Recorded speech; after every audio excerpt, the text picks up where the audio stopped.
एक समय की बात है। किसी पुराने गांव में एक इल्ली और एक घुन रहते थे।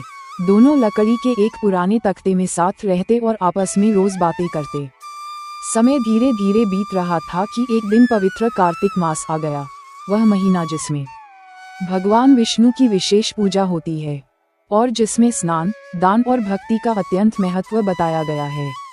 इल्ली ने बड़े प्रेम से अपने साथी घुन से कहा, सुनो घुन भाई, आओ हम दोनों कार्तिक स्नान करें।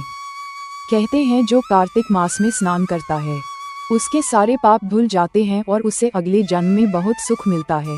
लेकिन घुन ने आलस्य भरे स्वर में कहा, अरे इल्ली, तू ही कर ले कार्तिक स्नान।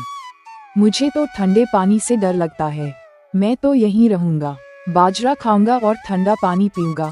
इल्ली ने बार बार समझाया, ये स्नान बड़ा पुण्य देता है, इसे हल्के में मत ले। पर घुन हंसकर बोला, मुझे नहीं करना कोई स्नान व्रत, मैं तो वैसे ही ठीक हूँ। इल्ली ने मन ही मन निश्चय किया कि वह तो जरूर कार्तिक स्नान करेगी। एक दिन राजा की बेटी नदी किनारे कार्तिक स्नान के लिए आई। इल्ली जाकर उसके वस्त्र के पल्ले में लग गई और उस पवित्र स्नान में सम्मिलित हो गई। उसने पूरी श्रद्धा से भगवान विष्णु का नाम लिया, कार्तिक स्नान किया और पुण्य प्राप्त किया। दूसरी ओर घुन ने स्नान नहीं किया। समय बीता, दोनों की मृत्यु हो गई।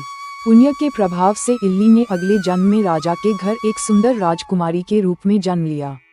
उसका चेहरा चांद जैसा उज्ज्वल था, स्वभाव में कोमलता और भक्ति थी। जबकि घुन ने कार्तिक स्नान नहीं किया था, इसलिए उसे राजा के ही घर एक गधे के रूप में जन्म मिला। जब राजकुमारी युवती हुई, उसका विवाह एक राजकुमार से तय हुआ। विवाह के दिन राजकुमारी ने अपने पिता से कहा, पिताजी, मुझे ये गधा भी साथ चाहिए। ये सुनकर राजा चकित रह गए। बोले, बेटी, तू ये क्या कह रही है? गधे का विवाह में क्या काम? सोना चांदी आभूषण जो चाहे ले जा, पर यह गधा क्यों?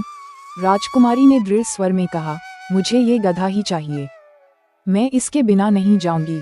राजा ने उसकी जिद के आगे हार मान ली। राजकुमारी ने उस गधे को अपने रथ से बांध लिया। जैसे ही रथ चला, गधा अचानक तेज दौड़ने लगा। लोगों को अचंभा हुआ कि यह साधारण गधा इतनी शक्ति से कैसे दौड़ रहा है।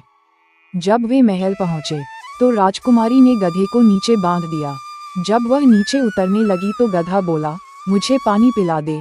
राजकुमारी मुस्कुराई और बोली, मैंने पहले ही कहा था कार्तिक स्नान कर ले, पर तू बोला था मैं तो बाजरा खाऊंगा और ठंडा पानी पीऊंगा। अब देख, मैंने स्नान किया तो राजकुमारी बनी और तू गधा बन गया। राजा ने ये बातें सुनी तो वे चकित रह गए। उन्होंने रानी से पूछा, ये सब रहस्य क्या है? तब राजकुमारी ने धीरे धीरे पूरी बात बताई। महाराज, मैं पिछले जन्म में इल्ली थी और यह गधा घुन था। मैंने इसे कार्तिक स्नान के लिए कहा था, पर इसने नहीं माना।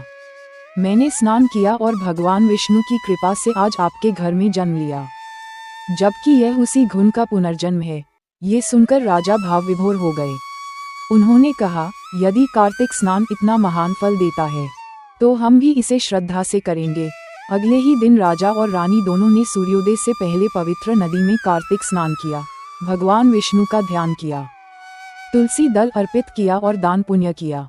फिर राजा ने पूरी नगरी में घोषणा करवा दी, जो भी कार्तिक स्नान करे वह अपने स्नान का जल घुन पर डाले।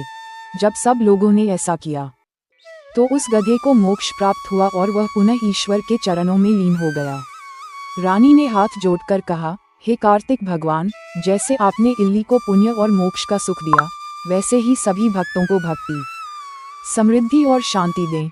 और तब से कहा जाता है, जो कार्तिक मास में श्रद्धा से स्नान करता है उसके जीवन के सारे दुख मिट जाते हैं और उसका अगला जन्म सुखमय होता है।